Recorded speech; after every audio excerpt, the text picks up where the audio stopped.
নমস্কার বন্ধুরা, তোমাদের মাইগ্রেটরি বার্ড পূজা চলে এসেছে একটি নতুন ভিডিও নিয়ে। আজকের ভিডিওতে আমি আলোচনা করব যে ক্যাবিন ক্রুর ইন্টারভিউতে সিলেক্ট হওয়ার পর মেডিকেলে ঠিক কি হয়। দেখো, ক্যাবিন ক্রু ইন্টারভিউতে সিলেক্ট হওয়ার পর মেডিকেল পাস করলে তবেই জব পাওয়া যায়। তো এখানে মেডিকেল ফিটনেসটা আমাদের হাতে থাকে না, কিন্তু তারই মধ্যে একটা জিনিস আছে যেটা সম্পূর্ণ আমাদের হাতেই থাকে। তো যারা ক্যাবিন ক্রুর ইন্টারভিউ দিচ্ছ বা ক্যাবিন ক্রুর ইন্টারভিউর জন্য প্রিপারেশন নিচ্ছ, তাদের সাথে আমার মনে হলো যে এই ইনফরমেশনটা শেয়ার করা খুবই জরুরি। তো প্রথমে আমি সেই ইনফরমেশনটাই আগে শেয়ার করব। দেখো, ইন্টারভিউতে সিলেক্ট হওয়ার পরের দিনেই কিন্তু আমাদের মেডিকেল হয়, ঠিক পরের দিনেই মেডিকেল হয়। তো সেখানে আমাদের ব্লাড এবং ইউরিন স্যাম্পল নেওয়া হয়। সেখানে মেনলি চেক করা হয় সাইকো অ্যাক্টিভ সাবস্ট্যান্সের কোনো ট্রেস আছে কিনা। এবার সাইকো অ্যাক্টিভ সাবস্ট্যান্স তোমরা অনেকেই জানো কি, যারা জানো না তাদের জন্য বলে দিই, মানে নেশার কোনো যে জিনিসগুলো হয়, আমরা অনেকেই নাম শুনেছি, ম্যারিজুয়ানা, ক্যানাবিস, এই সমস্ত জিনিস, যেটা বাংলায় গাঁজা বলে। তো এই জাতীয় জিনিসের কোনো রকম ট্রেস আছে কিনা সেটা আমাদের ব্লাড এবং ইউরিন স্যাম্পল থেকে মেনলি চেক করা হয়। তো আমি এটা শুনেছি যে মানে কেউ যদি 2-3 মাস আগেও এরকম জাতীয় জিনিস সেবন করে থাকে, আর আজকে যদি তার মানে 2-3 মাস পর যদি তার স্যাম্পেল নেওয়া হয়, সেই স্যাম্পেলের মধ্যেও নাকি ট্রেস পাওয়া যায়, এটা আমি শুনেছি। তাই যারা এই ক্যাবিন ক্রু ইন্টারভিউর জন্য প্রিপারেশন নিচ্ছ বা ক্যাবিন ক্রু জবের জন্য যারা স্বপ্ন দেখছো, তাদেরকে বলবো এই সমস্ত জিনিস থেকে খুব দূরে থাকবে।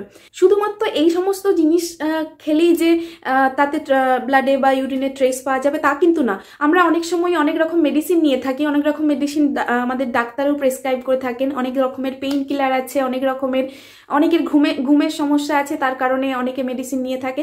তো কিছু কিছু মেডিসিন আছে যাতে সাইকো অ্যাক্টিভ সাবস্ট্যান্স থাকে।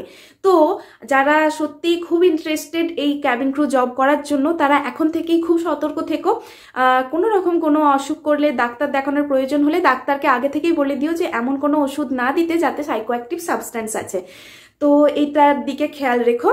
এটা যে শুধুমাত্র প্রি মেডিকেলে মানে জব পাবার আগেই যে চেক করা হয় তা কিন্তু না। মানে আমাদের যারা আমরা অলরেডি এখন এই ইন্ডাস্ট্রিতে কাজ করছি, তাদেরকে যে কোনো সময় মানে যে কোনো মুহূর্তে র্যান্ডামলি আমাদের সারপ্রাইজ টেস্টের জন্য ডাকতে পারে। আমাদের যে কোনো সময় বলতে পারে যে স্যাম্পেল দেওয়ার জন্য। তো সেই সময় আমাদেরকে স্যাম্পেল দিতে হবে। স্যাম্পেল দেওয়ার সময় স্যাম্পেল দেওয়ার পরে ওরা যে টেস্টটা করবে, সেই টেস্টেতে যদি রেজাল্ট নেগেটিভ আসে, তারপরে আরও একবার টেস্ট করা হবে। কেন?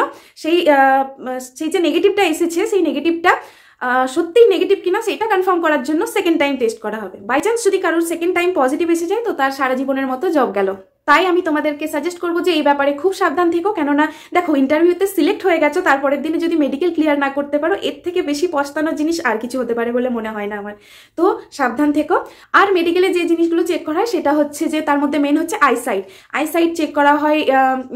অনেক রকম যন্ত্রপাতি দিয়ে চেক করা হয়। আইজ ড্রাই কতটা কি না, রেটিনা চেক করা হয়। সবচেয়ে মেন জিনিস যেটা চেক করা হয়, আইসাইট 6/6 থাকতে হয়। কি মানে, আমাদের যারা চোখের ডাক্তার দেখিয়েছো কোনো না কোনো দিন, তারা জানবে যে একটা বোর্ডে লেখা থাকে, ABCD করে লেখা থাকে, মোটামুটি 6 রকম সাইজের ওয়ার্ড থাকে, পরপর ABCD করে লেখা থাকে বোর্ডেতে। তো আমাদেরকে এক চোখ বন্ধ করে একদিকটা পড়তে হবে, তারপরে আবার এক চোখ বন্ধ করে তারপরে পুরোটা পড়তে হবে। তো মানে বিভিন্ন সাইজের যে ওয়ার্ডগুলো আছে, যে শেষ পর্যন্ত যদি পড়তে পারো, তার মানে তোমার আইসাইট 6/6 তুমি ক্লিয়ার করতে পারবে। তারপরে আসে ইয়ার, মানে কানে ফিজিক্যালি চেক করা হয়, কানে ঠিকঠাক শুনতে পাওয়া যাচ্ছে কিনা। একটা হাতুড়ির মতো কি যন্ত্র আছে, ঠুকে চেক করা হয় কোন কানে বেশি শুনছি কি কম শুনছি, সমান শুনছি কিনা। তো সেটা চেক করা হয়।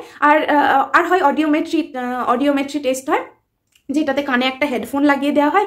সেখানে বিভিন্ন ফ্রিকোয়েন্সি, বিভিন্ন ইন্টেন্সিটির সাউন্ড দেওয়া হয়, একবার বাঁ দিকের কানে, একবার ডান দিকের কানে, বিভিন্ন সময় বিভিন্ন, কখনো হাই ভলিউম, কখনো লো ভলিউম। তো সেটা দিয়ে চেক করা হয় যে আমরা সমস্ত দুটো কানেই সমানভাবে শুনতে পাচ্ছি কিনা, সমস্ত সাউন্ডগুলোকে ক্যাচ করতে পারছি কিনা। তো সেটা চেক করা হয়। আর তারপরে হার্ট চেক করা হয়, হার্ট ECG করা হয়, আর করা হয় USG আলট্রাসোনোগ্রাফি। তারপরে আমাদের করা হয় BP চেক করা হয়, হাইট, ওয়েট, BMI, এ সমস্ত কিছু চেক করা হয়।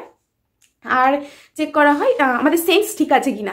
তো আমাদের জিভে কোনো কিছু দিয়ে বলবে যে এটা মিষ্টি না টক, বা এটা টেস্ট কেমন সেটা বলতে বলা হয়। তার মানে টেস্টটা আমাদের ঠিক আছে কিনা। তারপরে আমাদের কোনো কিছু স্মেল স্মেল করতে বলা হয়, যেটা কিসের গন্ধ, ফুলের গন্ধ, ফলের গন্ধ, কিসের গন্ধ, সেটা আইডেন্টিফাই করতে বলা হয়। আর একটা জিনিস আছে যেটা চেস্ট এক্সরে করা হয়, বাস আর কিছু না।